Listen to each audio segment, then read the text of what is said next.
Welcome to the Wrestling is Art channel. Today we will be going over what I liked in my MVPs from last night's Monday Night Raw.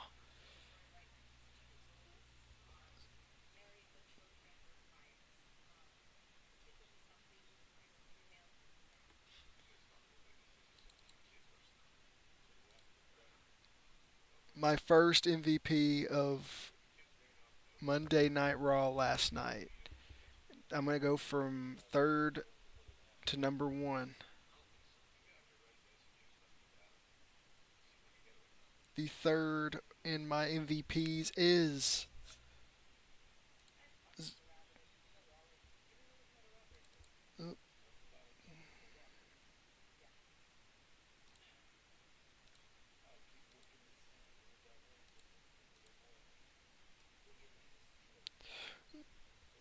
Zoe. Zoe Stark is number three of my MVPs. I like that Rhea Ripley has newer opponents, and this should be a great match at Survivor Series. And people are gonna underestimate and not think this is gonna be a great match, but this will be. Zoe Stark is an incredible wrestler, an underrated wrestler at that. Um, and Rhea Ripley, we already know she's one of the best sellers like in the game. Especially she is the best seller in women's wrestling for sure, for me anyways. And seeing her and Zoe Stark at Survivor Series is gonna be a great match. And cannot say enough good things about WWE giving another woman a chance um, that would need it, or not need it, but like will prove something with it. Like will go out there with a chip on her shoulder and prove a point in that match. Cannot wait for that match. That should be a very good match at Survivor Series. And moving on from my number three, and I'm super excited and ecstatic about what they could do with Zoe Stark and Rhea Ripley at Survivor Series for the title. MVP number two,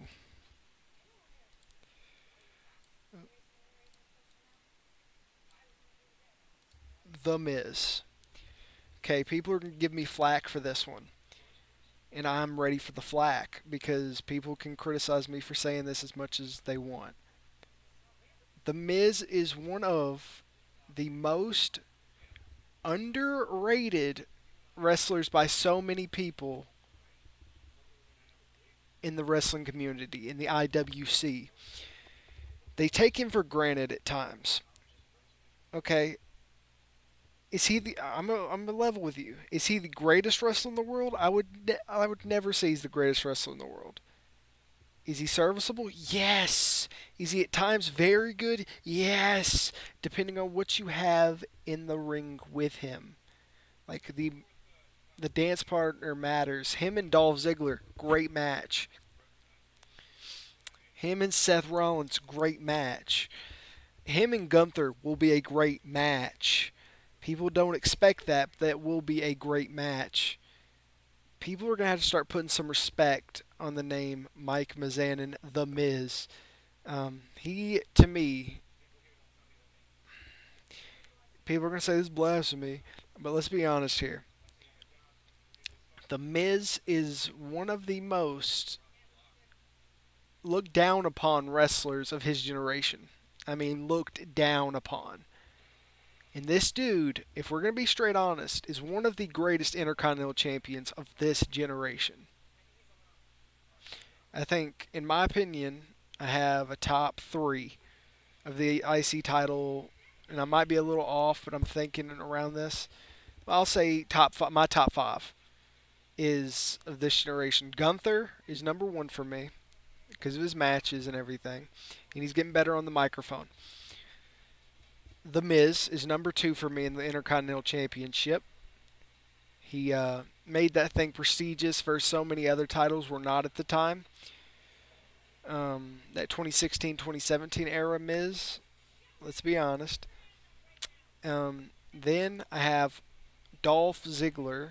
Wait, no. Do I have Dolph Ziggler? No, no, no. I had Seth Rollins, number three for me, of this generation's IC champions. Just that run he had. I forget when exactly it was, but man, that was a great run. I enjoyed it so much. Number four for me is Dolph Ziggler. Man, it was so consistent. One of my favorite wrestlers of this generation. Um, Number five, Wade Barrett. And I know a lot of people are also thinking, what? Wade Barrett? Wade Barrett did a lot. I enjoyed him, and I think, to be honest with you, I'm going to make a list one day about the um, top five to top 10 people that should have been or could have been world champions, in my personal opinion. But I'm not going to get into that right now. But The Miz versus Gunther is going to be an, like JD from NY said, it's going to be an underrated class, not underrated classic, but could be a classic, to be honest, that people don't look out for. But The Miz, when he's in the ring with people like this, like Gunther, and when he wants to put on a show, the man cannot be denied. Um, he's definitely one of the most looked down upon wrestlers in the IWC, and I don't fully get it. Is it because okay? I'm gonna be blasphemous here. Is it because the Miz has more charisma in his left pinky than some of the wrestlers in AEW? Actually, I'm gonna say this: most of the wrestlers in AEW, most of the wrestlers, and most of the wrestlers in WWE at times too. The man is entertaining. Do Okay, let's be honest here. Let's look at that Mount Rushmore of a lot of people have in WWE or in wrestling history. They have Stone Cold, they have The Rock, they have Hogan, they have Flair, whatever, whoever you want to put in your top four. That's not my list, but let's say that was your list, right? And most people have those lists, right? You look at it. Stone Cold, not the greatest wrestler in the world, great promo. The Rock, not the greatest technical wrestler in the world, great promo. Hulk Hogan. Out of the three I've just mentioned, Hulk Hogan to me is the worst of the three in ring. And Hogan was a great personality, great promo. Now, Ric Flair's where you get the outlier. He was very good in the ring and great on the microphone. When you have both, you'll be there too. But let's be honest here. You liked his in ring, but you don't remember him for his in ring. You remember him for his promos. And in history, you remember more people for their promos than you do their in ring. And that's just a fact. People can take that as much as they want to the bank. They can take that statement all the way to the bank. Because you can remember on one hand how many people got over just on wrestling. I mean, just on wrestling. And you need at least a little bit of promo. A little bit of promo. Gunther's getting a little better at promos. I think he's a better heel promo than he would be a face promo by miles. Now, I'm gonna be honest here. I cannot wait for the Miz versus Gunther at Survivor Series, and people are gonna roast me for that, bro. Look at his track record when it comes to people like Gunther in the ring with him. And plus, I'm going to get off this topic. But last thing I will say about The Miz and Gunther. The Miz is a perfect litmus test on the microphone to where Gunther is. You know what I mean? It's a litmus test. And will he pass it? I think he will. And from that first promo we saw a week, not this week, but last week, he showed something to me that he's getting better on the microphone. He did that with Ciampa too, but he's getting better on the microphone. Cannot wait for it. Let's get into my number one this week. And My top three of what happened on Raw this week. My number one pick, my number one MVP is, you know what it is. I'm a big fan. Okay, I'll be honest with you guys. I was a big fan of NXT Black and Gold. But let's be honest here. My number one MVP this week is the announcement of the War Games match. The storytelling in the one last year with Roman and all of them was great. I enjoyed that.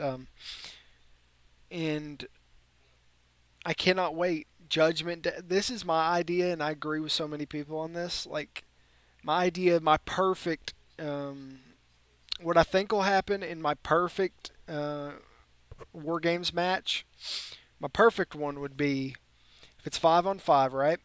You have Finn Balor, you have Damian Priest, you have Jimmy, Solo, and Roman. That's your five. And if it's not Roman, you have like a JD or whatever.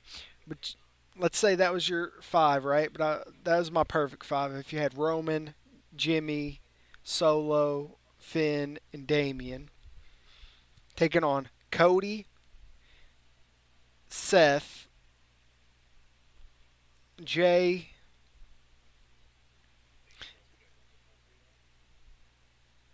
Sammy, Seth, Jay, Cody, and a returning Randy.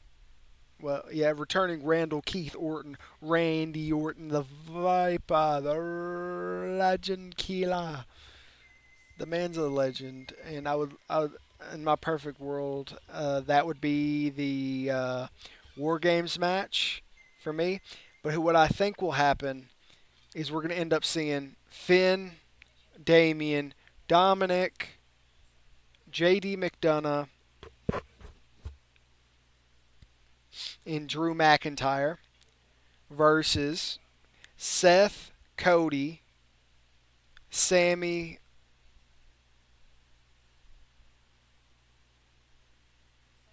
Sammy, Cody,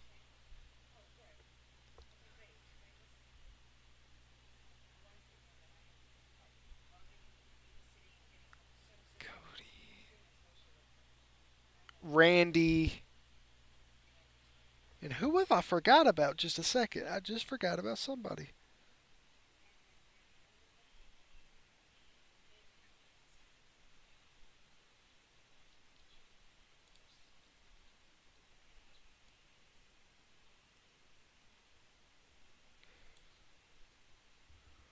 But yeah, whatever I said in the last one, that's what I want to happen. But what I realistically see happening is Damian, Finn, JD, Dominic, and Drew on the heel side of the War Games, 5-on-5, versus Randy, Sammy, Cody, Seth, and Jay Uso.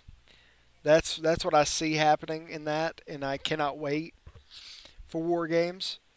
Uh, Down in the comments of this video, put who would you put in the War Games, your dream War Game scenario, and what you would do if they have a women's War Games match.